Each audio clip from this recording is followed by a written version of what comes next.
The cathedral fell silent as Celine's voice rang out clear and defiant. I do. Gideon's face twisted in shock, his whisper cutting through the stunned air. What the hell are you doing?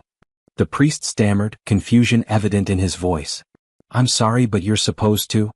Celine turned away from her groom, her voice rising as she addressed the packed cathedral. I said I do. But not to you, Gideon. Gasps exploded through the crowd like thunder. Dorian stepped forward, his voice steady despite the chaos erupting around them. I do. Gideon's composure shattered completely, his voice seething with rage. You'll regret this, Celine. Both of you will pay for this humiliation. But Celine remained calm, her words cutting like steel. No, Gideon. I regret ever thinking you deserved me. Camera flashes erupted as the crowd descended into complete chaos. Welcome back, my wonderful family, to my incredible subscribers. Thank you for making this channel a place where real stories touch real hearts. If you're new here, you're about to witness a tale of betrayal, courage, and the kind of love that rises from ashes. Click on that subscribe button and turn on notifications so you don't miss stories like this. Now, let me take you back to where it all began. The Harrington estate glowed like a jewel against the midnight sky. Crystal chandeliers cast warm light through every window, while guests mingled on manicured lawns, their laughter floating on the summer breeze. Tomorrow would mark the union of two powerful dynasties, the Harringtons and the Voss Empire, a merger that would reshape the business landscape forever. Celine stood at her bedroom window, watching the celebration below. Her wedding dress hung pristine in the corner, a masterpiece of silk and diamonds that had taken months to perfect. Everything was ready. Everything was flawless. So why did her chest feel so tight? You should be sleeping, came a gentle voice from the doorway. Celine turned to find her mother, Eleanor, approaching with 2 cups of chamomile tea. Even at this late hour, Eleanor Harrington looked elegant, her silver hair swept into a perfect chignon. I couldn't quiet my mind, Celine admitted, accepting the warm cup. Tomorrow changes everything. Eleanor settled beside her daughter on the window seat. Cold feet are normal, darling. Your father had them too the night before our wedding. Did you ever doubt him? Even for a moment? The question hung between them. Eleanor's eyes softened with understanding. Marriage isn't about certainty, Celine. It's about choosing to trust someone with your heart, even when fear whispers otherwise. But what if that someone had already broken that trust? Celine had tried to dismiss the signs. Gideon's late-night phone calls that he'd taken private. The way he'd grown distant during their engagement dinners, his attention was always somewhere else. The business trips that seemed to multiply as their wedding approached. He loves you, Eleanor continued, misreading her daughter's silence. I see it in how he looks at you. Celine nodded, forcing a smile. But love and loyalty weren't the same thing, were they? After her mother left, Celine found herself unable to settle. The house buzzed with quiet activity. Caterers preparing for tomorrow's brunch, florists making final adjustments, security teams coordinating routes. She slipped on a silk robe and padded downstairs, seeking the cool night air of the garden. The marble floors felt cold beneath her bare feet as she moved through the darkened hallways. Moonlight streamed through tall windows, creating patterns of light and shadow that danced across family portraits spanning generations of Harrington success. As she passed the library, soft laughter stopped her cold. The heavy oak door stood slightly ajar, warm light spilling into the corridor. Celine's heart began to race as she recognized the sound, intimate, familiar laughter that she hadn't heard in months. Leona's laughter. Her cousin had been acting strangely for weeks. Where once they'd shared everything, now Leona's eyes held secrets. Their conversations had become stilted, careful, as if Leona was constantly weighing her words. Celine approached the door with trembling steps. Through the narrow gap, she could see into the room where she'd spent countless childhood hours reading, dreaming, planning her future. Her breath caught in her throat. Gideon stood near the fireplace, his shirt partially unbuttoned, his usually perfect hair disheveled. But it wasn't his appearance that shattered her world, it was the way he held Leona against him, his hands tangled in her dark hair as he kissed her with desperate hunger. We can't keep doing this, Leona whispered against his lips, but her body betrayed her words as she pressed closer to him. After tomorrow we won't have to hide anymore, Gideon murmured, his voice thick with desire. Once I'm married to Celine, we'll have access to everything. The Harrington fortune, the business connections, the social standing.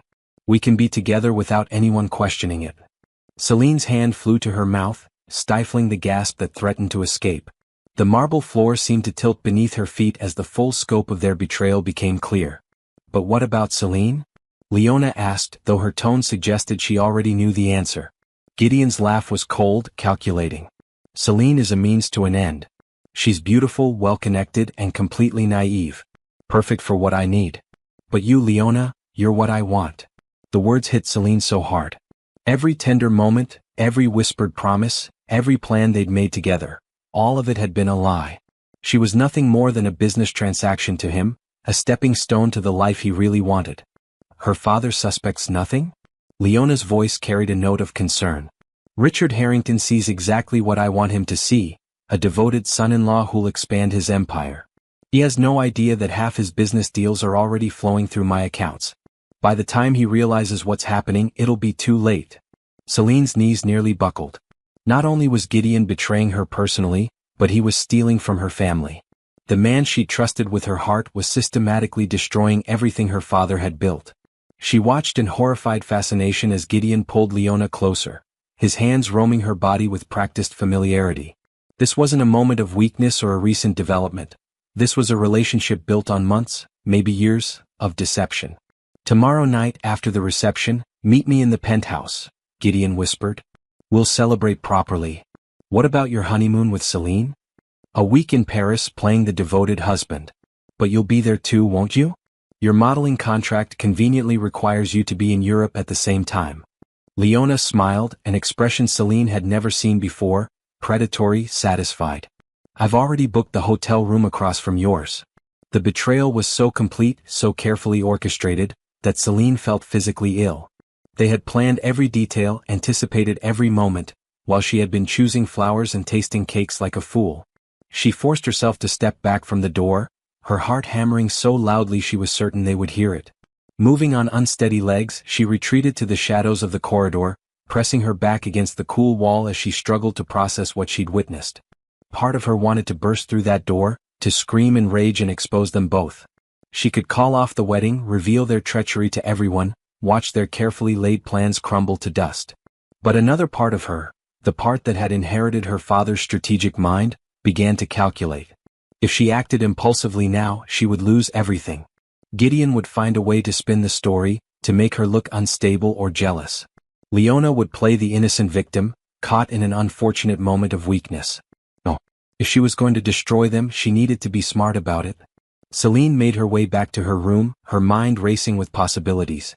She had less than 12 hours before she was supposed to walk down that aisle and pledge her life to a man who saw her as nothing more than a business acquisition. But what if she didn't give him what he expected? As dawn broke over the estate, painting the sky in shades of pink and gold, Celine sat at her vanity, staring at her reflection. Her eyes were red from crying, but her jaw was set with determination. She thought about Dorian Kane, Gideon's best man. She'd always found him intriguing, quiet where Gideon was loud, thoughtful where Gideon was impulsive. There had always been an undercurrent of tension between the two men, a rivalry that Gideon dismissed but that Celine had noticed. What would happen if she turned the tables completely? A soft knock interrupted her thoughts. Miss Celine? Her maid, Maria, peered around the door. Your hair and makeup team will be here in an hour. Thank you, Maria. Celine's voice was steady, betraying none of the turmoil beneath the surface. As Maria bustled about, preparing the room for the day's transformation, Celine made her decision. She would walk down that aisle today. She would say, I do. Just not to the man everyone expected. The morning flew by in a whirlwind of preparation. Stylists worked their magic, transforming Celine into a vision of bridal perfection. Her dress fit like a dream, the diamonds at her throat catching the light with every movement. To everyone around her, she looked like a woman ready to marry the love of her life. If only they knew the truth. As the limousine pulled up to St. Catherine's Cathedral, Celine took a deep breath. The next few hours would change everything, not just for her but for everyone who thought they knew how this story would end. The cathedral bells began to ring, calling the city to witness what they believed would be the wedding of the century. They had no idea they were about to witness something far more explosive. St. Catherine's Cathedral stood like a monument to tradition, its Gothic spires reaching toward heaven as if blessing the union about to take place within its sacred walls. Photographers lined the steps, their cameras ready to capture what society magazines had already dubbed the wedding of the decade. Inside, the cathedral buzzed with anticipation. Every pew was filled with the elite of society, Business moguls, politicians, celebrities, and old money families whose names graced hospital wings and university buildings. The guest list read like a who's who of American power, all gathered to witness the merger of two dynasties. Gideon stood at the altar, resplendent in his custom-tailored tuxedo. His dark hair was perfectly styled, his confident smile never wavering as he nodded to familiar faces in the crowd. To everyone watching, he was the picture of a man about to claim his prize. Beside him, Dorian Kane cut a striking figure in his role as best man. Where Gideon commanded attention with his charismatic presence, Dorian possessed a quieter magnetism. His sharp green eyes surveyed the crowd with careful observation, missing nothing. There was something almost predatory in his stillness, like a wolf watching from the shadows. The two men had known each other since boarding school, their friendship built on competition and mutual respect that had slowly curdled into something more complex over the years. Gideon had always been the golden boy, charming, successful, effortlessly popular. Dorian had been the strategist, the one who worked twice as hard for half the recognition. Nervous? Dorian asked quietly, adjusting his cufflinks. Gideon's smile widened. Why would I be nervous? I'm about to marry the most beautiful woman in the city and secure the biggest business deal of my career. The casual way he spoke about Celine made Dorian's jaw tighten almost imperceptibly. He'd watched Gideon treat relationships like business transactions for years, but something about this felt different. More calculated. More cruel. She deserves better than that, Dorian murmured. Better than what? A life of luxury? Access to unlimited resources? Please. Gideon straightened his tie. Celine Harrington is getting exactly what she signed up for. But Dorian had seen the way Celine looked at Gideon during their engagement parties, with genuine affection that Gideon never quite returned. She believed in their love story while Gideon saw only dollar signs and social advancement. The organ's first notes filled the cathedral, silencing the crowd. Bridesmaids began their procession down the aisle, each one a vision in champagne silk. Leona walked among them, her face a mask of serene beauty that betrayed nothing of the secrets she carried. As she passed the altar, her eyes met Gideon's for just a moment. The look they shared was brief but loaded with meaning, a promise of what awaited them after this charade was complete. Dorian caught the exchange and felt something cold settle in his chest. He'd suspected something was happening between them, had noticed the way they gravitated toward each other at social events, the way conversations stopped when he entered rooms where they'd been talking alone. The wedding march began and every head turned toward the cathedral doors. Celine appeared like a vision from a fairy tale. Her dress was a masterpiece of French couture, flowing silk and delicate lace that seemed to float around her as she moved. Diamonds sparkled at her throat and in her hair, catching the light from the stained glass windows and casting rainbow patterns across the stone floor. But it was her face that commanded attention. Beneath the delicate veil, her expression was serene, almost ethereal. She looked like a woman walking toward her destiny, though no one in that cathedral could have guessed what that destiny truly held. Richard Harrington walked beside his daughter, his chest swelling with pride. This was the culmination of everything he'd worked for.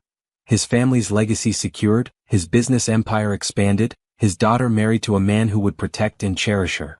If only he knew the truth. As they processed down the aisle, Celine's eyes swept over the crowd. She saw her mother dabbing at tears of joy, saw business associates who'd flown in from around the world, saw reporters discreetly positioned to capture every moment for tomorrow's headlines. Her gaze found Gideon at the altar, and for a moment, her composure almost cracked. He looked so handsome, so perfect, so completely unaware that his carefully laid plans were about to crumble around him. Then her eyes shifted to Dorian, and something unexpected happened. He was watching her with an intensity that made her breath catch. Not with the possessive satisfaction she saw in Gideon's gaze, but with something deeper. Concern? Understanding? She couldn't be sure, but it steadied her resolve. When they reached the altar, Richard lifted Celine's veil and kissed her cheek. "Be happy, my darling," he whispered, then placed her hand in Gideon's with a smile that would haunt him for years to come. Father Morrison, the cathedral's elderly priest, opened his ceremonial book. His voice carried clearly through the vast space as he began the traditional words that had bound countless couples before them. "Dearly beloved, we are gathered here today to witness the union of Gideon Voss and Celine Harrington in holy matrimony." The ceremony proceeded with clockwork precision. Readings were delivered by family friends, hymns were sung by the cathedral choir, and vows were exchanged with all the pomp and circumstance befitting such an occasion. But beneath the surface, tension crackled like electricity before a storm. Celine stood perfectly still, her bouquet of white roses and baby's breath trembling almost imperceptibly in her hands. Every word of the ceremony felt like a countdown to the moment that would change everything. Gideon, meanwhile, was already mentally calculating the business opportunities that would open up once the rings were exchanged. The Harrington shipping contracts alone would add millions to his portfolio, and that was just the beginning. Dorian watched it all with growing unease. Something felt wrong, though he couldn't put his finger on what. Celine seemed too calm, too controlled for a woman about to pledge her life to the man she loved. The couple has chosen to write their own vows, Father Morrison announced, and the crowd settled in to hear the romantic words they expected. Gideon went first, his voice carrying easily through the cathedral's acoustics. He spoke of love and partnership, of building a future together, of cherishing and protecting the woman beside him. The words were beautiful, perfectly crafted, and completely hollow. Celine listened to every lie with a serene smile, her heart turning to ice with each false promise. When it was her turn to speak, she looked directly into Gideon's eyes.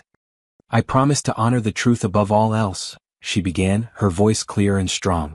"I promise to choose loyalty over convenience, integrity over advantage. I promise to build a life based on genuine love, not calculated gain." The words seemed innocent enough to the crowd, but Gideon's smile faltered slightly. There was something in her tone, something in the way she emphasized certain phrases, that made him uneasy. "And now," Father Morrison continued, "we come to the exchange of rings, the symbol of your eternal commitment to one another." This was it. The moment Celine had been building toward since she'd witnessed Gideon's betrayal. Her heart hammered against her ribs, but her hands remained steady.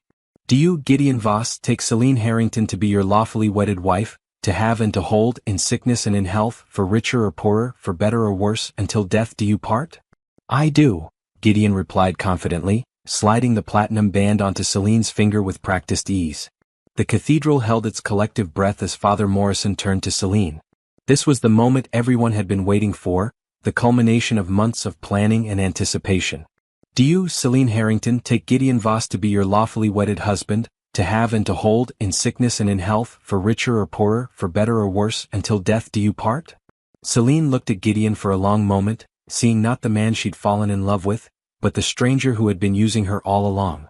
Then, with deliberate precision, she turned away from him. Her eyes found Dorian's, and in that instant, something passed between them. An understanding, a recognition, a moment of perfect clarity. "I do," she said, her voice ringing through the cathedral like a bell. But she wasn't looking at Gideon anymore. The silence that followed was deafening. For a heartbeat, no one moved, no one breathed, no one quite processed what had just happened. Then chaos erupted. Gasps echoed off the vaulted ceiling as the crowd realized what they'd witnessed.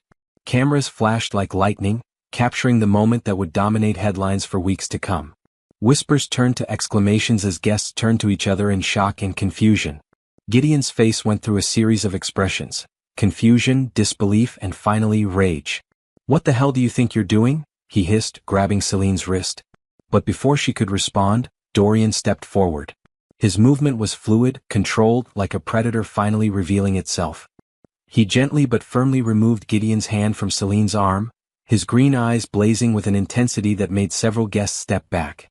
"She made her choice," Dorian said, his voice carrying clearly through the cathedral despite its quiet tone. Father Morrison stood frozen, his ceremonial book trembling in his hands.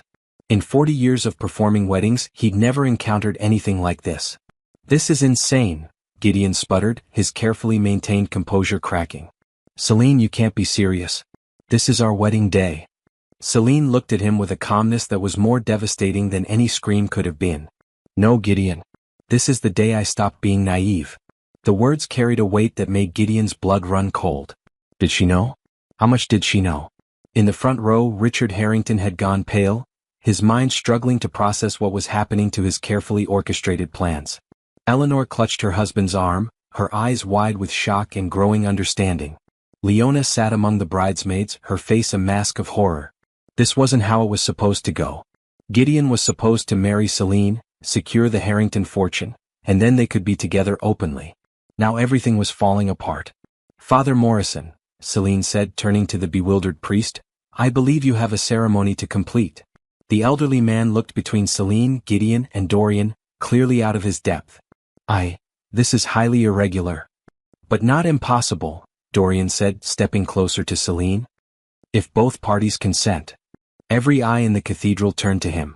This was his moment to refuse, to step back, to let sanity prevail. Instead, he looked directly at Celine, seeing not just her beauty but her courage, her intelligence, her strength. I do, he said simply. The words sent another shockwave through the crowd.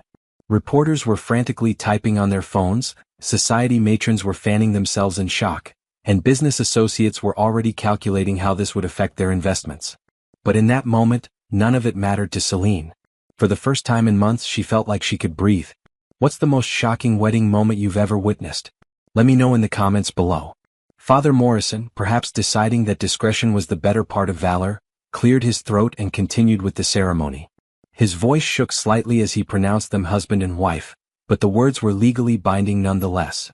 As Dorian leaned in to kiss his new bride, the cathedral erupted once again. This time, the chaos was complete. Guests shouting questions, security trying to maintain order, and photographers capturing every moment of the most scandalous wedding in recent memory. But for Celine and Dorian, the noise faded to a whisper. In that kiss, she tasted freedom. In that moment, he tasted possibility. Neither of them noticed Gideon's face as he watched them, his expression promising that this humiliation would not go unanswered. The war had only just begun. The reception hall at the Harrington estate had been transformed into a wonderland of crystal and gold, with thousands of white roses cascading from every surface. What should have been a celebration of love had become a battlefield of whispered conversations and shocked stares. Celine and Dorian entered the hall hand in hand, their unexpected union sending ripples of tension through the crowd. Guests clustered in small groups, their voices hushed but urgent as they tried to process what they'd witnessed at the cathedral. Did you see Gideon's face when she turned away from him? The Harrington-Voss merger is finished now. Who is this Dorian Kane anyway? I've never heard of his family. The questions swirled around them like smoke, but Celine kept her chin high, her fingers intertwined with Dorian's as they navigated the social minefield. She could feel the weight of every gaze, the judgment in every whisper, but for the first time in months she felt truly alive. Dorian squeezed her hand gently, a silent reminder that she wasn't facing this alone. His presence beside her was steady, reassuring in a way that Gideon's had never been. Where Gideon commanded attention through charm and manipulation, Dorian simply existed with quiet confidence. Mrs. Kane, he murmured, testing the sound of her new name. A genuine smile crossed her lips. I like the sound of that. Their moment was interrupted by the arrival of Richard Harrington, his face a mask of barely controlled fury. Behind him, Eleanor followed with tears streaming down her cheeks, her carefully applied makeup ruined by the emotional chaos of the day. Celine, what have you done? Richard's voice was low, dangerous. Do you have any idea what this means for our family? For the business? I know exactly what it means, father. Celine's voice remained calm despite the storm brewing in her father's eyes. It means I chose my own path instead of the one you mapped out for me. Your own path. Richard's laugh was bitter. You've destroyed everything we've worked for. The Voss contracts, the shipping agreements, the international partnerships. All of it is gone now. Dorian stepped slightly forward, his movement subtle but protective. With respect, Mr. Harrington, perhaps those partnerships weren't as solid as you believed. Richard's eyes narrowed as he focused on the man who had just become his son-in-law through the most unconventional means possible. And what would you know about it, Mr. Kane? You're nobody. A minor player in a game far beyond your understanding. I know more than you might think, Dorian replied evenly, including some interesting details about how Gideon has been handling your European accounts. The color drained from Richard's face. What are you talking about? Before Dorian could respond, a commotion near the entrance drew their attention. Gideon had arrived, his earlier shock replaced by cold calculation. He moved through the crowd like a shark through water, accepting condolences and sympathy from guests who saw him as the wronged party. Leona hovered nearby, playing her role as the concerned cousin perfectly. Her eyes were red-rimmed as if she'd been crying, and she dabbed at them delicately with a lace handkerchief whenever someone looked her way. Poor Gideon, she whispered to anyone who would listen. I can't believe Celine would humiliate him like this. She must be having some kind of breakdown. The narrative was already being crafted, Celine realized. In Gideon's version of events, she was the unstable bride who had lost her mind at the altar. He was the victim, the wronged lover who deserved sympathy and support. We need to leave, Dorian said quietly, his eyes tracking Gideon's movement through the crowd. This is about to get much worse. But before they could move, Gideon appeared before them, flanked by several of his business associates. His smile was sharp as a blade, his eyes promising retribution. "Congratulations on your unexpected nuptials," he said, his voice carrying just far enough for nearby guests to hear. "I hope you'll both be very happy together." "We will be," Celine replied, matching his false pleasantness with her own steel-wrapped courtesy. Gideon's smile widened, but his eyes remained cold. "I'm sure you will. Though I have to wonder, Celine, if you've really thought this through. Marriage is such a serious commitment, especially when it's built on impulse rather than careful consideration." The implication was clear. He was painting her as reckless, unstable, someone who made life-altering decisions on a whim. Several guests nodded sympathetically, already buying into his narrative. "You're absolutely right," Celine said, her voice carrying clearly through the suddenly quiet space around them. "Marriage should be built on trust, honesty, and genuine affection. Not on business deals and hidden agendas." Gideon's mask slipped for just a moment, revealing the fury beneath. "I'm not sure what you're implying." "I'm not implying anything," Celine interrupted smoothly. "I'm simply stating that I've chosen to marry someone who sees me as more than a business acquisition." The words landed like stones in still water, creating ripples of speculation among the listening guests. Several people exchanged meaningful glances, and Celine could see the seeds of doubt being planted in their minds. Gideon's jaw tightened, but before he could respond, a new voice cut through the tension. "Ladies and gentlemen, if I could have your attention please." Everyone turned to see Marcus Webb, the society reporter from Metropolitan Magazine, standing with his photographer near the main entrance. His presence meant that whatever happened next would be front-page news by morning. "I'm sure you're all as surprised as I am by today's unexpected turn of events," Marcus continued, his voice carrying the practiced authority of someone accustomed to commanding attention. "I wonder if the happy couple would be willing to share their thoughts on this remarkable day?" Celine felt Dorian tense beside her, but she stepped forward with confidence. This was her chance to control the narrative before Gideon could poison it completely. "Of course," she said, her voice warm and gracious. "Today has been full of surprises, but sometimes the heart knows what the mind hasn't yet realized." "And what did your heart realize, Mrs. Kane? Is it now?" "That love isn't always convenient or expected. Sometimes it's quiet and steady rather than loud and flashy. Sometimes it's found in the person who's been standing beside you all along, waiting patiently for you to notice." She glanced at Dorian as she spoke, and the look that passed between them was so genuine that several guests sighed romantically. Even Marcus Webb seemed charmed by the unexpected love story unfolding before him. "And you, Mr. Kane? How long have you harbored feelings for the bride?" Dorian's answer was simple, honest, and devastating in its sincerity. "Long enough to know that she deserves better than settling for someone who doesn't truly see her worth." The implication was subtle but clear. Gideon had been taking Celine for granted, treating her as less than she deserved. Several guests nodded approvingly, their sympathy beginning to shift from the jilted groom to the bride who had found unexpected love. Gideon's face darkened as he watched his carefully constructed image begin to crumble. He'd expected to be the sympathetic victim, but Celine was rewriting the story in real time, casting herself as the romantic heroine who had chosen love over obligation. "How touching," he said, his voice dripping with false sentiment. "Though I have to wonder about the timing. It seems rather convenient that this great love was discovered just hours before our wedding." "Love doesn't follow a schedule," Celine replied calmly. "Sometimes it takes a moment of clarity to recognize what's been there all along." "Clarity," Gideon repeated, his tone suggesting he found the word amusing. "Is that what you call it? Because from where I'm standing, it looks more like a desperate attempt to avoid commitment." The accusation hung in the air like poison, and Celine felt the crowd's attention sharpen. This was the moment that would define how the story was told. Was she a romantic heroine or an unstable runaway bride?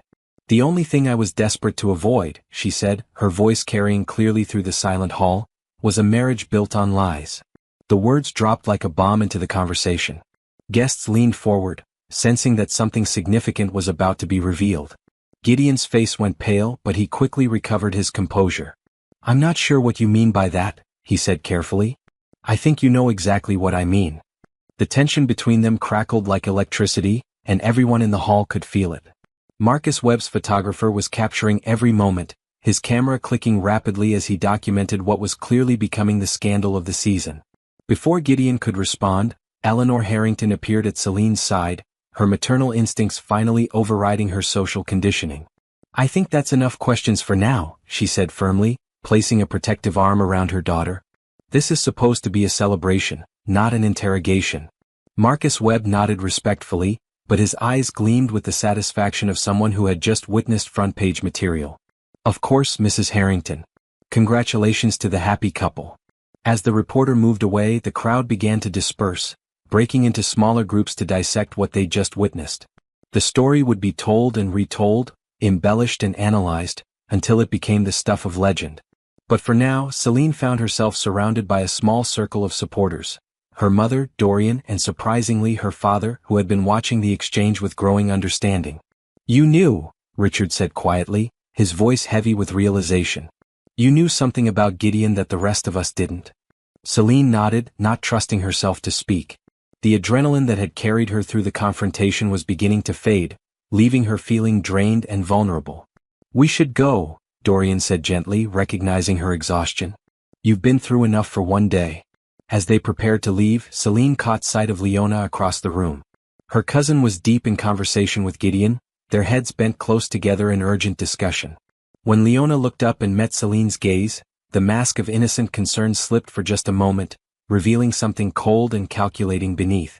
The war was far from over, Celine realized. If anything, it was just beginning. But as Dorian's hand found hers, steady and warm and reassuring, she felt ready for whatever came next. She had chosen her side, and for the first time in her life she was fighting for something that was truly hers. The limousine that carried them away from the estate was filled with silence, but it wasn't uncomfortable. Both Celine and Dorian seemed lost in their own thoughts, processing the magnitude of what they'd just done. "Do you regret it?" Celine asked finally, her voice barely above a whisper. Dorian turned to look at her, his green eyes serious but warm. "The only thing I regret is that it took this long for you to see what was right in front of you." Outside the window, the city lights blurred past as they drove toward an uncertain future. Behind them, the Harrington estate continued to buzz with speculation and scandal. And somewhere in that crowd, Gideon Voss was planning his revenge. What would you do if you discovered your partner's betrayal on your wedding day? Share your thoughts in the comments. I read every single one. The real battle was about to begin. Dorian's penthouse occupied the top 3 floors of Manhattan's most exclusive residential tower, its floor-to-ceiling windows offering a breathtaking view of the city skyline. As their limousine pulled up to the building, Celine realized she was about to enter a world she knew nothing about, the private domain of the man she'd impulsively married just hours ago. The elevator ride to the 42nd floor was silent, both of them acutely aware that they were essentially strangers bound together by a moment of mutual rebellion. When the doors opened directly into Dorian's living space, Celine stepped into an environment that was both sophisticated and surprisingly warm. The apartment was a study in understated elegance. Rich hardwood floors, carefully curated artwork, and furniture that spoke of quality rather than ostentation. Unlike Gideon's flashy displays of wealth, everything here served a purpose while maintaining an aesthetic that was both masculine and inviting. "Would you like something to drink?" Dorian asked, loosening his tie as he moved toward the kitchen. "It's been a rather intense day." Celine almost laughed at the understatement. "Wine would be perfect. Something strong." As Dorian opened a bottle of Bordeaux, Celine wandered toward the windows, her wedding dress rustling softly against the hardwood. The city spread out below them like a glittering tapestry, millions of lights representing millions of lives, each with their own stories of love and loss and unexpected turns. "Here," Dorian said, appearing beside her with 2 glasses of deep red wine. Their fingers brushed as she accepted the glass, and Celine felt a small electric shock at the contact. It was the first time they'd touched without an audience, without the pressure of performance or the weight of scandal. "To unexpected beginnings," Dorian said, raising his glass. "To burning bridges," Celine replied, and they both smiled at the dark humor of it. The wine was excellent, smooth and complex, and Celine found herself relaxing for the first time in weeks. The adrenaline that had carried her through the day was finally fading, leaving her feeling both exhausted and strangely exhilarated. "I should probably get out of this dress," she said, suddenly aware of how surreal the situation was.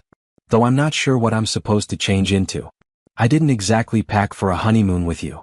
Dorian's smile was gentle, understanding. "There's a guest room down the hall. I had my assistant pick up some things for you, basics, nothing presumptuous. We can figure out the rest tomorrow." The thoughtfulness of the gesture surprised her. While she'd been focused on surviving the day, he'd been thinking ahead, anticipating her needs without overstepping boundaries. "Thank you," she said softly. "For everything. You didn't have to." "Yes, I did," he interrupted, his voice firm but kind. "What Gideon was doing to you, what he was planning. Someone had to stand up for you. You knew." The question escaped before she could stop it. Dorian's jaw tightened slightly. "I suspected. Gideon's always been careless when he thinks no one important is watching. I've seen him with your cousin at various events, noticed the way they looked at each other when they thought no one was paying attention." Celine felt a mixture of gratitude and embarrassment wash over her. "How long have you known?" "Much. But I wasn't sure how much you knew, or if you'd even believe me if I told you. Gideon's very good at making people see what he wants them to see." The admission hung between them, heavy with implications. Dorian had been watching, waiting, perhaps hoping she would see the truth for herself. When she turned to him at the altar, he'd been ready. "Why didn't you say anything?" "Because it wasn't my place. And because—" He paused, seeming to weigh his words carefully. "Because I knew that if you discovered it yourself, you'd be strong enough to do something about it." The confidence in his voice, the faith he'd had in her strength, made her chest tighten with emotion. Gideon had always treated her like a delicate flower that needed protection and guidance. Dorian saw her as a force to be reckoned with. "I should let you get changed," he said, stepping back to give her space. "We can talk more when you're comfortable."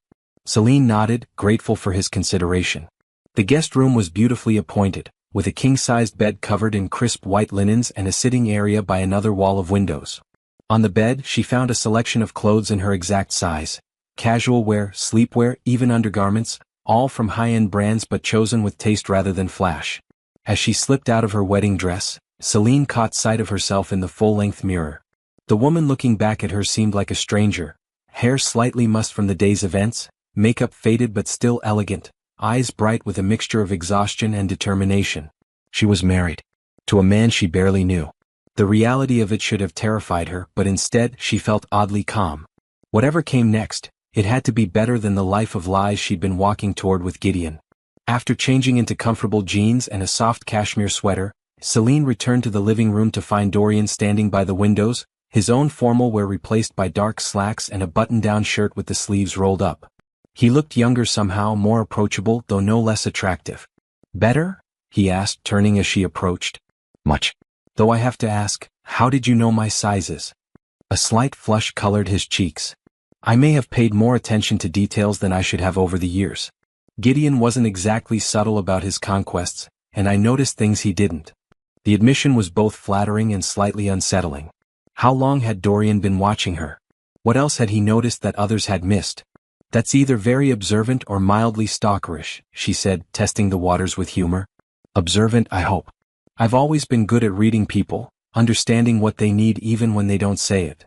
It was a useful skill in business, Celine realized, but it could be dangerous in personal relationships. The ability to see through facades and anticipate needs could be either a gift or a weapon, depending on the wielder's intentions. "And what do you think I need right now?" she asked, curious about his assessment. "Time," he said without hesitation. "Space to process what happened today. Reassurance that you're safe. And probably food. I doubt you ate much at the reception." He was right on all counts. The thought of food made her realize how hungry she was, having been too nervous to eat much of anything all day. "I could cook something," Dorian offered. "Nothing fancy, but I make a decent pasta." The domesticity of the offer was both surprising and appealing. After a day of grand gestures and public drama, the idea of a simple meal in a quiet kitchen sounded perfect. "I'd like that," she said. The kitchen was a chef's dream, all granite countertops and professional-grade appliances, but Dorian moved through it with comfortable familiarity rather than showiness. He pulled ingredients from the refrigerator and pantry with practiced ease, his movements economical and sure. "Can I help?" Celine asked, feeling useless as she watched him work.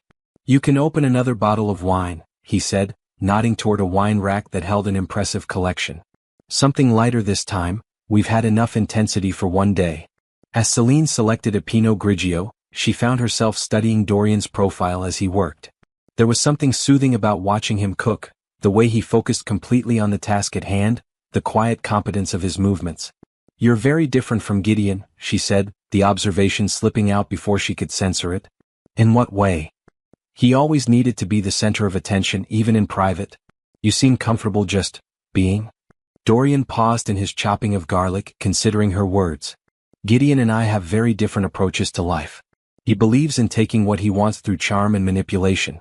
I prefer to earn what I have through patience and strategy. Is that what you did with me? Waited patiently for your opportunity? The question was more direct than she'd intended, but she needed to understand his motivations. Had she simply traded one manipulator for another? Dorian set down his knife and turned to face her fully, his green eyes serious. I waited for you to see what was right in front of you. But I never planned what happened today, Celine. When you turned to me at that altar, I had a choice: step forward or let you face the consequences alone. I chose to step forward. Why? Because you deserved better than what he was offering. Because someone needed to show you that not all men see you as a prize to be won or a deal to be closed. The sincerity in his voice was unmistakable, and Celine felt something shift inside her chest. This wasn't about revenge against Gideon or opportunistic advancement. This was about respect, about seeing her as a person rather than an object. What happens now? She asked quietly. Now we figure it out as we go, Dorian replied, returning to his cooking. We're legally married, but that doesn't mean we have to follow anyone else's script for what that should look like. The pasta was simple but perfect: linguine with garlic, olive oil and fresh herbs, accompanied by a salad and crusty bread. They ate at the kitchen island, the conversation flowing more easily than Celine had expected. Dorian told her about his business, a boutique investment firm that specialized in sustainable technologies, and his passion for environmental conservation. He spoke about his travels, his love of books, his complicated relationship with his own wealthy family who had never quite understood his preference for substance over style. In return, Celine found herself sharing things she'd never told Gideon: her secret dream of starting a non-profit foundation, her love of photography, her frustration with the superficial world she'd been raised in. You could do it, you know, Dorian said when she mentioned the foundation idea. Start the non-profit. You have the connections, the resources, and more importantly, the passion. Gideon always said it was impractical. That charity work was fine as a hobby but not as a career. Gideon was wrong about a lot of things. The simple statement carried weight, and Celine realized that for the first time in years, someone was encouraging her dreams rather than dismissing them. As the evening wore on, they moved to the living room, settling on opposite ends of the large sectional sofa with their wine glasses. The conversation continued, ranging from serious topics to lighter observations, and Celine found herself genuinely enjoying Dorian's company. I should probably call my parents, she said eventually, glancing at her phone. They must be worried sick. They'll understand in time, Dorian said. Your father's a smart man. Once he processes what happened today, he'll start asking the right questions about Gideon's business practices. You really think Gideon was stealing from him? I know he was. I've been tracking some irregularities for months, waiting for the right moment to expose them. Celine stared at him in surprise. You've been investigating Gideon? I've been protecting your family's interests, even when they didn't know they needed protection. The revelation added another layer to the day's events. Dorian hadn't just rescued her from a loveless marriage, he'd potentially saved her father's business empire as well. Why? She asked. Why would you do that for people who barely knew you existed? Dorian was quiet for a long moment, his fingers tracing the rim of his wine glass. When he finally spoke, his voice was soft but clear. Because I've been in love with you for 3 years, Celine. And when you love someone, you protect them even from a distance. The confession hung in the air between them, honest and vulnerable and completely unexpected. Celine felt her breath catch as she processed his words. 3 years. Since the charity gala where we first met. You were wearing a blue dress and you spent the entire evening talking to the catering staff because you were bored by the speeches. You made them laugh, made them feel seen. That's when I knew you were different. Celine remembered that night, remembered feeling out of place among the pretentious crowd, remembered finding more genuine conversation with the working staff than with the wealthy donors. I don't remember seeing you there. I was watching from across the room, trying to work up the courage to ask you to dance. Then Gideon appeared and swept you away, and I realized I'd waited too long. The image of Dorian watching her, wanting to approach but holding back, made her heart ache. How different things might have been if he'd been braver, or if she'd been more observant. You should have asked me to dance, she said softly. I should have done a lot of things differently. But we're here now, and that has to count for something. He was right. Whatever had brought them to this moment, love, rebellion, fate, or simple timing, they were here together, and that was what mattered. As the night deepened around them, Celine found herself studying Dorian's face in the soft lamplight, seeing him clearly for perhaps the first time. The strong jaw, the intelligent eyes, the way he listened when she spoke as if her words were the most important thing in the world. Maybe this marriage didn't have to be just a strategic alliance or a moment of rebellion. Maybe it could be something real. But first, they had to survive the storm that was coming. Because Gideon Voss wasn't the type of man to accept defeat gracefully, and Celine knew that their real challenges were just beginning. Still, as she looked at Dorian across the soft glow of the living room, she felt something she hadn't experienced in months: hope. Are you Team Celine and Dorian? Let me know in the comments if you think they can make this unexpected marriage work. The foundation was there. Now they just had to build on it. The headlines screamed across every major newspaper and gossip site by morning. Celine's phone buzzed incessantly with notifications as the story spread like wildfire through social media. Heiress dumps billionaire groom for best man at altar. Wedding of the century becomes scandal of the decade. Celine Harrington's shocking betrayal rocks high society. Dorian handed her a cup of coffee as she scrolled through the coverage, his expression grim. It's worse than I expected. The articles painted her as everything from a calculating gold digger to an unstable socialite having a public breakdown. Photos from the cathedral dominated every page. Her face as she turned away from Gideon, the shock in the crowd, the moment she and Dorian kissed as husband and wife. But it was the quotes that made her stomach churn. Celine Harrington has always been impulsive, an unnamed family friend was quoted as saying. This kind of erratic behavior has been building for months. We're all very concerned about her mental state. She used me, Gideon told Entertainment Tonight in an exclusive interview. I loved her completely, gave her everything, and she repaid that love with public humiliation. I'm heartbroken, but I wish her well. The performance was masterful, wounded but dignified, hurt but forgiving. He came across as the perfect gentleman wronged by a capricious woman. He's good, Dorian said, reading over her shoulder. I'll give him that. Too good. Celine set down her phone, unable to stomach any more. He's controlling the narrative completely. For now. But narratives can change, especially when they're built on lies. Before Celine could respond, her phone rang. Her father's name appeared on the screen, and she felt her chest tighten with anxiety. Celine. Richard's voice was cold, controlled. We need to talk. Now. Father, I can explain? The Harrington building. My office. 1 hour. The line went dead. Dorian drove her to the meeting, his presence a steadying force as they navigated through a gauntlet of reporters camped outside the Harrington Industries headquarters. Camera flashes exploded around them as they pushed through the crowd, questions shouted from every direction. Celine. Is it true you've been having an affair? Mr. Kane. How long have you been planning to steal your best friend's bride? Are you pregnant? Is that why you switched grooms? The elevator ride to the executive floor felt endless. When they finally reached Richard's office, they found him standing behind his massive mahogany desk, his face a mask of barely controlled fury. Sit, he commanded, not bothering with pleasantries.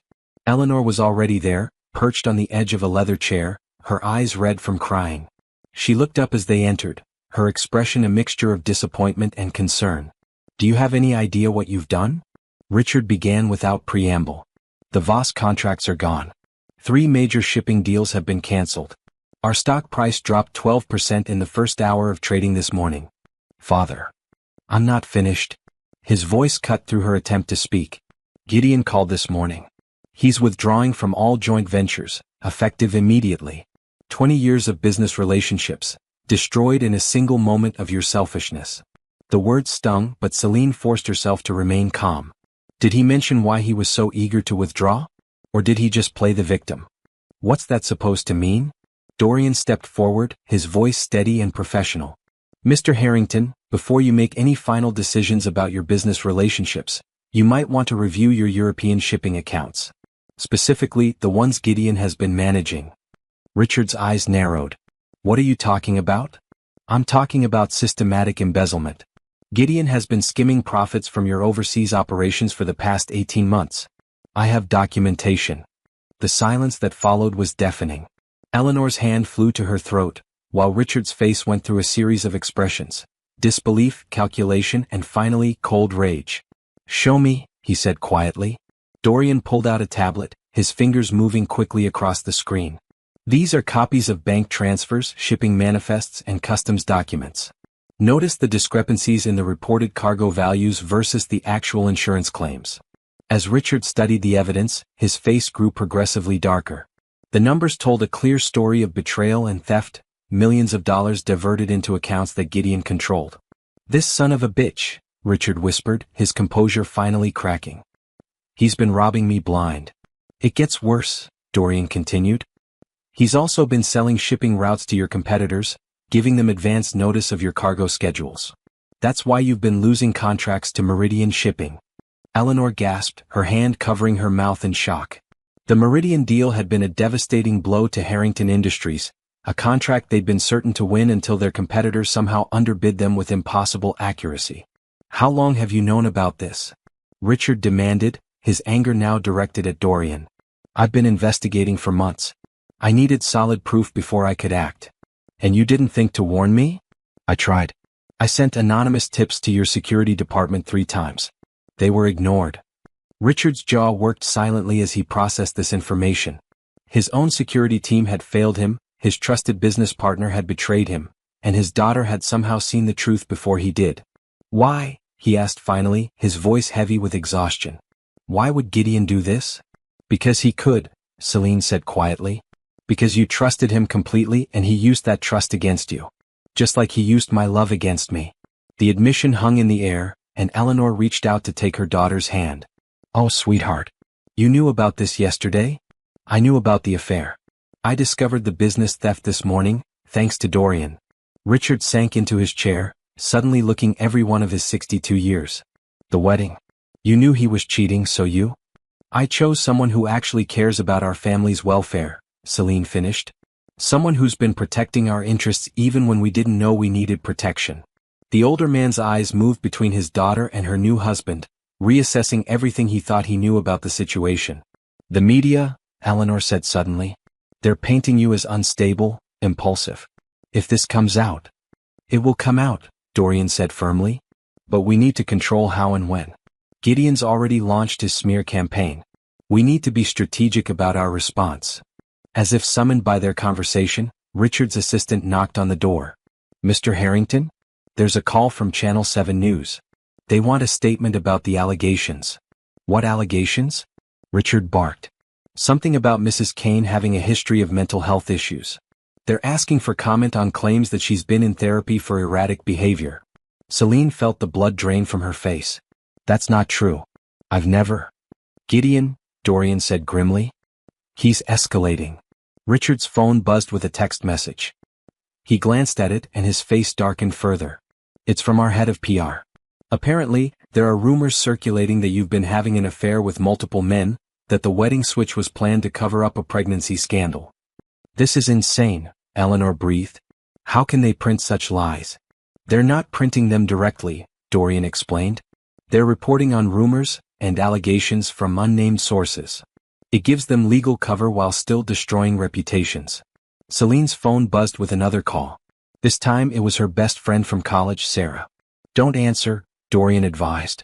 "Anyone calling right now is either a reporter fishing for quotes or someone who's already been influenced by the coverage." But the calls kept coming. Friends, distant relatives, business associates. Everyone wanted to know the truth or at least their version of it. "We need to get ahead of this," Richard said, his business instincts finally overriding his personal emotions. "If Gideon wants to play dirty, we'll show him what dirty really looks like." "No," Celine said firmly. "We don't sink to his level. We tell the truth, but we do it right." "The truth isn't enough when the other side is willing to lie," Richard argued. "It is if we're smart about it," Dorian interjected. "Gideon's making a mistake. He's overplaying his hand, making claims that can be disproven. We just need to be patient and let him hang himself." Over the next few hours, the attacks intensified. Anonymous sources claimed Celine had been seen entering a psychiatric facility. Photos surfaced of her having lunch with various male friends, each one twisted into evidence of infidelity. Even her charity work was reframed as evidence of instability, erratic behavior, and desperate attempts to find purpose. But Dorian was right about one thing: Gideon was getting sloppy. The stories were becoming increasingly outlandish, the timeline of events impossible to reconcile. Anyone paying close attention would notice the inconsistencies. "Look at this," Eleanor said, reading from her tablet. They're claiming you were hospitalized for a breakdown last month. But you were with me at the museum gala that night. There are hundreds of witnesses. And this one says you've been secretly married to 3 different men, Richard added, his tone suggesting he was beginning to see the absurdity of the claims. Including someone named Marcus Rodriguez, who apparently doesn't exist. Celine felt a spark of hope. He's overreaching. Making it too obvious. The question is, how do we capitalize on his mistakes without looking vindictive? Dorian mused. The answer came from an unexpected source. Marcus Webb, the Society reporter who had interviewed them at the reception, called Richard's office directly. Mr. Harrington? I think we need to talk. I've been doing some fact-checking on the stories about your daughter, and I'm finding some very interesting discrepancies. Richard put the call on speaker. What kind of discrepancies? The kind that suggests someone is feeding false information to multiple news outlets. I'd like to do a follow-up piece, but I need to verify some details with Mrs. Kane directly. Celine looked at Dorian, who nodded encouragingly. What do you need to know? For starters, were you ever a patient at Riverside Psychiatric Hospital? Never. Have you ever been married to anyone other than Mr. Kane? Never. And the claims about multiple affairs, any truth to those? None whatsoever. Marcus was quiet for a moment. Mrs. Kane, I think someone is trying very hard to destroy your reputation. The question is, are you willing to fight back? Celine felt something fierce and determined rise in her chest. Gideon had underestimated her, just as he'd underestimated her father's business acumen and Dorian's loyalty. Yes, she said clearly. I'm ready to fight back. What's the most outrageous lie someone has ever spread about you? Share your story in the comments. Sometimes the truth really is stranger than fiction. The war was escalating, but for the first time since the cathedral, Celine felt like they might actually win. The Metropolitan Business Gala was the social event of the season, broadcast live on 3 major networks and attended by the most powerful figures in American commerce. Celine stood before her bedroom mirror, adjusting the emerald necklace that had belonged to her grandmother, knowing that tonight would determine everything. 2 weeks had passed since Marcus Webb's exposé began unraveling Gideon's lies. The reporter had methodically dismantled each false claim, revealing the coordinated campaign of character assassination. Public opinion was shifting, but slowly, and Gideon still commanded significant influence among the business elite. You don't have to do this, Dorian said from the doorway, his reflection appearing behind hers in the mirror. We could skip the gala, let the legal proceedings handle everything. No. Celine's voice was steady, resolved. He chose to make this public. He wants to destroy me in front of everyone who matters. So that's where I'll destroy him instead. The evidence was overwhelming now. Dorian's investigation had uncovered not just the theft from Harrington Industries, but a pattern of fraud spanning multiple companies. Bank records, forged documents, shell corporations. Gideon's empire was built on systematic deception. But evidence meant nothing if people refused to see it. Tonight, in front of the cameras and the city's power brokers, the truth would finally have its moment. The grand ballroom of the Plaza Hotel glittered with crystal chandeliers and the jewelry of Manhattan's elite. As Celine and Dorian entered, conversations paused, heads turned, and the familiar whisper of gossip followed in their wake. Gideon was already there, holding court near the main stage, his charm offensive in full swing. He looked impeccable in his tailored tuxedo, playing the role of the wrong gentleman with practiced perfection. Leona stood nearby, her face a mask of supportive concern. There she is, someone murmured as Celine passed. The runaway bride. I heard she's been in therapy for years, another voice added. Poor Gideon. He's handling this with such grace. Celine kept her chin high, her hand steady in Dorian's as they navigated the social minefield. She could feel the weight of judgment, the speculation, the carefully concealed fascination with her downfall. Mrs. Kane. Marcus Webb appeared at her elbow, his press credentials gleaming on his lapel. Might I have a word?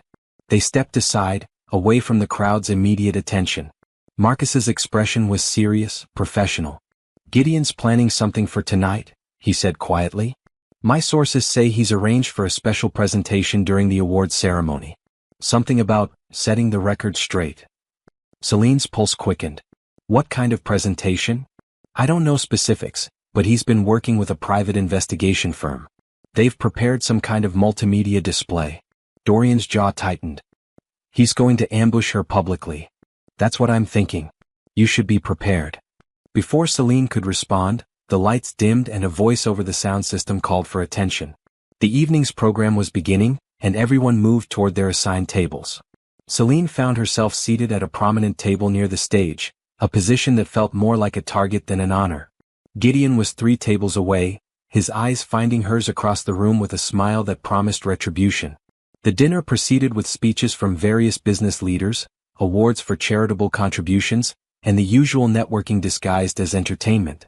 But tension crackled beneath the surface, everyone waiting for the drama they sensed was coming. Finally, the moment arrived. "Ladies and gentlemen," the evening's host announced, "we have a special presentation tonight from Mr. Gideon Voss, who wishes to address some recent misunderstandings."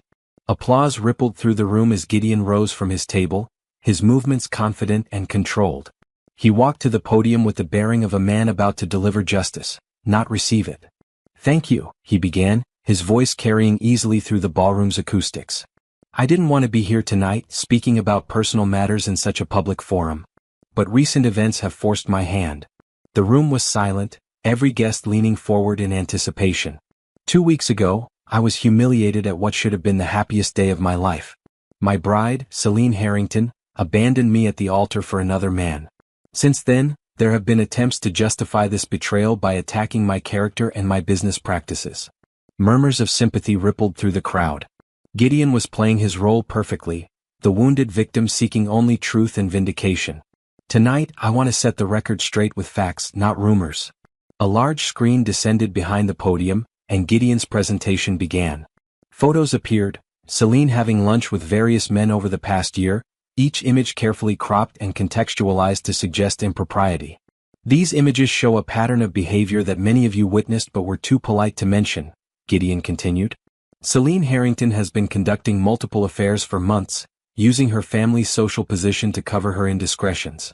Gasps echoed through the ballroom. Celine felt hundreds of eyes turning toward her, judgment and condemnation written on familiar faces. But she remained calm, her training in social warfare finally serving its purpose. She knew what Gideon didn't, that his presentation was about to backfire spectacularly.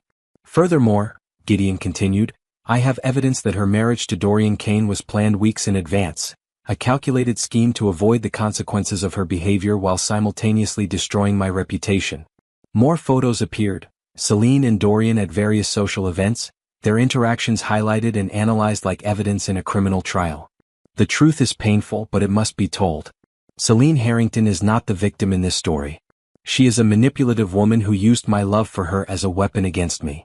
The presentation reached its crescendo with audio recordings, phone conversations that had been edited and spliced to create damning dialogue that never actually occurred. The room erupted in shocked whispers. Several guests looked at Celine with open disgust, while others seemed torn between sympathy and suspicion. Gideon smiled, confident in his victory. "I share this not for revenge but for truth. The business community deserves to know who they're dealing with." As applause began to build, Celine rose from her seat. The movement was graceful, unhurried, and it commanded immediate attention. "May I respond?" she asked, her voice carrying clearly without amplification. The host looked uncertain, but the crowd's anticipation was palpable. "Of course, Mrs. Kane." Celine walked to the podium with the same confidence Gideon had displayed, but there was something different in her bearing, not the desperation of someone caught in lies, but the calm certainty of someone holding the winning hand. "Thank you, Gideon, for that creative presentation," she began, her tone conversational, almost amused. "I particularly enjoyed the audio recordings. The editing was quite sophisticated." Confused murmurs rippled through the crowd. This wasn't the response they'd expected. "You see, ladies and gentlemen, what Mr. Voss has just shown you is indeed a masterpiece of manipulation. Unfortunately for him, it's also evidence of criminal fraud." The room went silent. "Those photos of me with various men? Let me provide some context." Celine gestured, and the screen behind her changed, showing the same images but with wider frames that revealed the full scenes. "This lunch with mysterious lover, James Morrison? He's actually Father Morrison, who performed our wedding ceremony. We were discussing charitable donations to his parish." Nervous laughter began to spread through the crowd. "This intimate dinner with secret paramour David Chin? He's my accountant. We were reviewing tax documents for my foundation." Each revelation landed like a hammer blow. Gideon's face was growing pale as his carefully constructed narrative crumbled in real time. "As for the audio recordings," Celine continued, I'm sure our friends in law enforcement will be very interested in how Mr. Voss obtained private phone conversations and then altered them for public consumption. She paused, letting the implications sink in. But the real story isn't about my alleged infidelity. It's about the systematic theft of millions of dollars from my father's company, orchestrated by the man who just accused me of manipulation. The screen behind her filled with bank records, shipping manifests, and financial documents, all the evidence Dorian had gathered, presented with devastating clarity. Mr. Voss has been embezzling from Harrington Industries for 18 months. He sold our shipping routes to competitors, falsified cargo manifests, and diverted profits to offshore accounts. The FBI raided his offices this afternoon. The silence was deafening. Every eye in the room turned to Gideon, whose confident facade had completely collapsed. You want to talk about manipulation? Celine's voice carried a steel edge now. Let's talk about a man who courted me not for love, but for access to my family's business. Who planned to marry me while conducting an affair with my cousin. Who saw our wedding not as a celebration of love, but as the final step in a long-term theft. Gideon tried to speak, but no words came. The evidence was overwhelming, undeniable, and completely public. The only thing I'm guilty of, Celine concluded, is trusting the wrong man for too long. Fortunately, I married the right one just in time. She looked directly at Gideon, her voice carrying clearly through the stunned silence. Checkmate. Security officers appeared at the ballroom's entrances, not hotel security but federal agents. Gideon's eyes darted around the room, looking for escape routes that didn't exist. As the agents approached his table, the man who had seemed so powerful just minutes before looked small, defeated, and utterly alone. The crowd watched in fascination as Gideon Voss was led away in handcuffs, his empire of lies finally collapsing under the weight of truth. Celine returned to her table, where Dorian waited with a smile of quiet pride. How does it feel? He asked softly. Like I can finally breathe, she replied. The war was over. And they had won. 18 months later, Celine stood in the nursery of their new home, watching the sunrise paint the walls in shades of gold and pink. The room was peaceful, decorated in soft whites and gentle blues, with 2 cribs positioned side by side near the window. They're finally asleep, Dorian whispered, appearing in the doorway with 2 cups of coffee. Dark circles under his eyes testified to another sleepless night, but his smile was radiant. For now, Celine replied, accepting the warm mug gratefully. Give them 20 minutes and they'll be demanding breakfast again. The twins, Alexander and Isabella, had arrived 3 weeks ago, turning their carefully ordered world into beautiful chaos. Alexander had his father's green eyes and serious expression, while Isabella possessed her mother's determined spirit and an impressive set of lungs. Any regrets? Dorian asked, settling into the rocking chair beside her. It was a question he'd asked periodically over the past year and a half, always with a hint of uncertainty, as if he still couldn't quite believe their story had ended so well. Only that we didn't find each other sooner, Celine replied, the same answer she always gave because it was always true. Their marriage had surprised everyone, including themselves. What began as an act of rebellion had transformed into something deeper, more genuine than either had expected. They'd learned each other's rhythms, discovered shared dreams, and built a partnership based on respect and genuine affection. The Celine Harrington Foundation had launched 6 months after the gala, focusing on educational opportunities for underprivileged children. Dorian had been her strongest supporter, using his business connections to secure funding and his strategic mind to ensure maximum impact. The board meeting is at 10, Dorian reminded her, glancing at his watch. Are you sure you're ready to go back? I've been ready for weeks. Besides, the foundation won't run itself, and we have that new scholarship program to launch.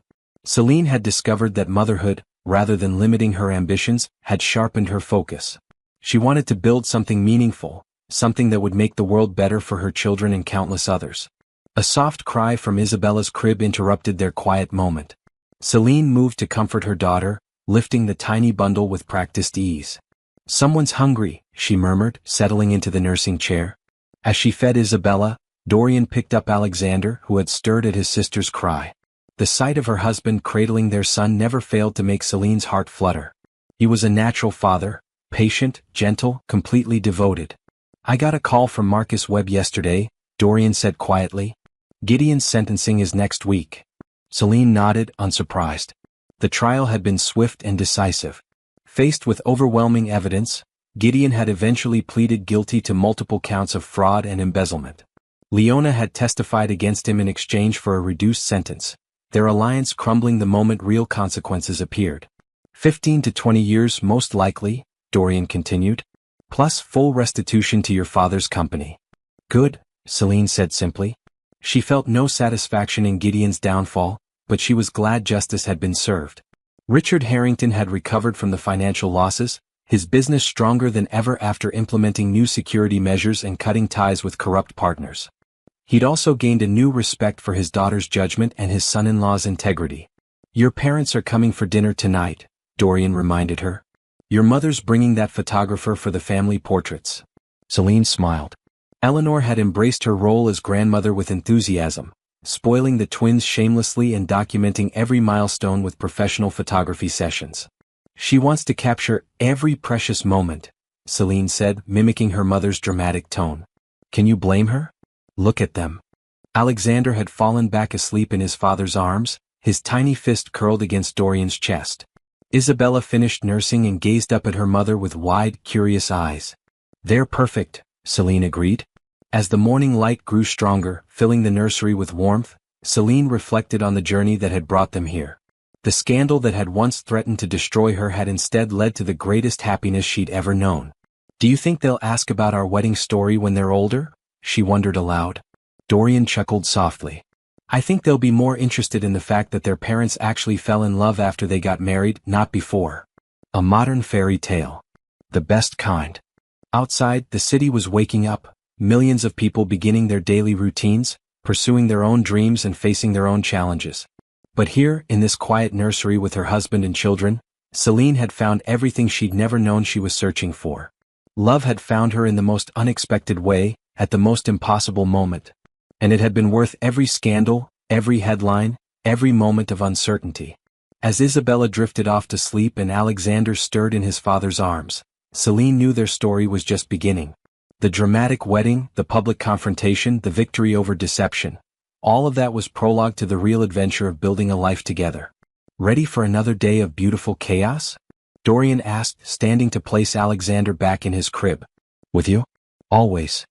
And as they prepared to face whatever came next, Celine knew that sometimes the best love stories were the ones that began with the courage to say no to the wrong person and yes to the unexpected possibility of something real. Their fairy tale was just getting started. What did you think of Celine and Dorian's incredible journey? If this story touched your heart, smash that like button and subscribe for more tales of love, betrayal, and redemption. Share this video with someone who believes in second chances and unexpected love stories. Drop a comment below. What's the most spontaneous decision you've ever made for love? I read every single comment and love hearing your stories. Until next time, remember, sometimes the best things in life come from the courage to change course when your heart knows you're heading in the wrong direction. ****. This is Mr. Ashbourne Golden Narratives, where every story reminds us that love always finds a way. Thank you for watching. I will see you in the next one.